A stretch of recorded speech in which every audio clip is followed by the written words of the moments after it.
They have to settle for a draw. Chelsea, on the other hand, really ran away from Watford in the second half after a disappointing first half at Stamford Bridge from their point of view. What does it mean in terms of the table? Well, Chelsea have done themselves a power of good, up now ahead of Tottenham Hotspur. Chelsea up into third, and Arsenal there in fifth. Manchester United, as we said, now cannot finish in the top four.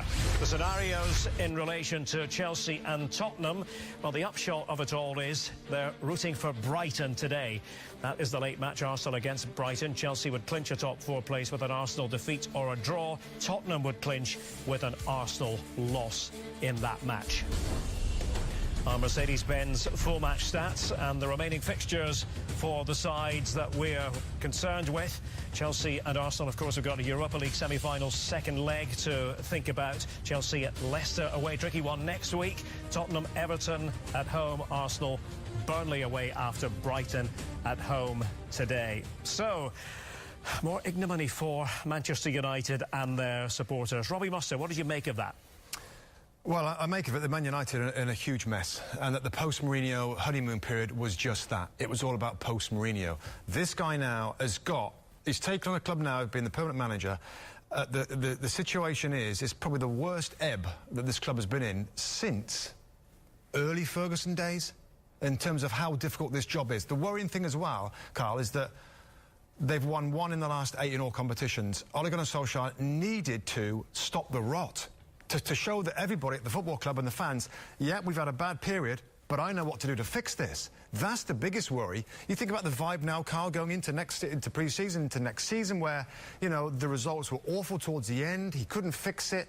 I mean, it's such a difficult job for a guy that should have never been given the job a few weeks ago on the back of this euphoria and the improvement, and it should have waited to the end of the season and then make a calculated, smart decision about how the club moved forward. So I agree with a lot of that. The early Ole Gunnar Solskjaer, and it was more than a bump, but it was freeing the players, but it never took form.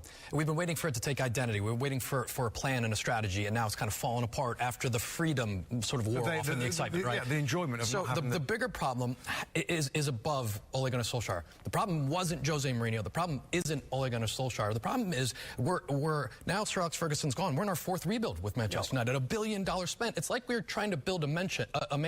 You have endless funds, and you get your financial advisor to do it instead of hiring an architect. And every time you build it, you got to break it and level it to the ground and do it again. But Ed Woodward, the foundation's there for this. Ed Woodward, they just showed him 5 times. The fact that we know him, that he's one of the most famous chief execs in the world, is a bad thing. This is a guy that should not be building this club in terms of what we see on the field and who manages it.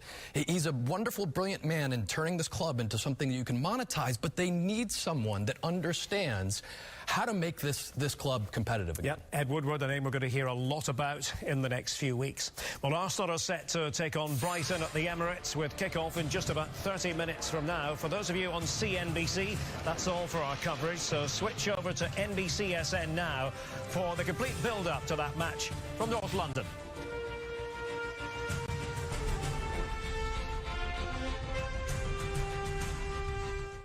Good morning. Welcome to Premier League Live. The story so far on this Sunday: Huddersfield 1, Manchester United 1. Who would have predicted that? And Chelsea, pretty easy winners against Watford when all see have powered their way up into third ahead of Tottenham, who lost yesterday against Bournemouth. Arsenal still to play against Brighton. Manchester United, well, the negative story of the day belongs to them. A 1-1 draw against Huddersfield away from home. Just counting down to kick-off at the Emirates. Going in a row, and it looks like it will be this 4-4-2, where Mkhitaryan and Mesut Ozil will have license to play a little bit more narrow ahead of 2 holders in Granit Xhaka and Torreira, but it could shift into a 4-3-3 with Aubameyang going off of one flank. That's how it looks for Arsenal. Brighton safe now. Robbie Muster. Safe now, yeah. Fans player of the year, Shane Duffy, and players player of the year, Lewis Dunk, could be an excellent, really essential defenders for this football team.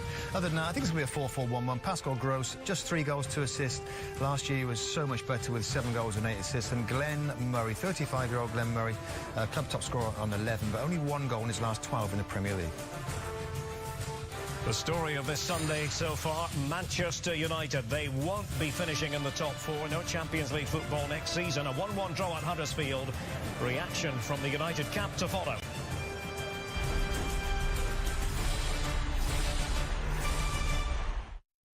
What can I get you? This game against Huddersfield. Kyle, based on the squad, are United where they should be? I mean, people say the table doesn't lie. Yeah, and United are where they were when he took over.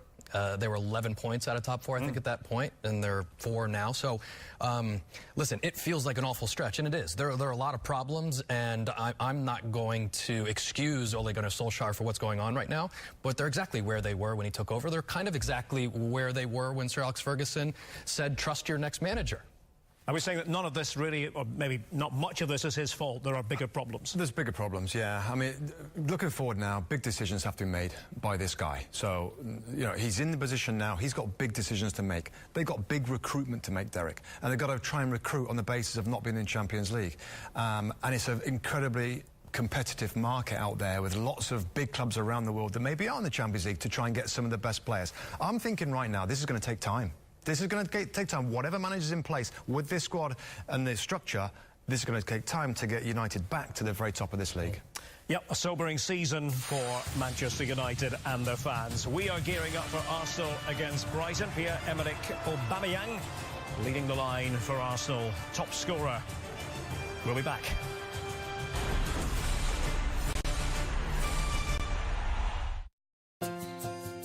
Favour, and the Gunners need a victory to keep the pressure on Chelsea and Spurs. We were talking about the top 6. It's now the top 5 because Manchester United can't make it into the Champions League next term. Arsenal there on 66 points. Nothing less than a victory will do. The countdown to kick-off continues.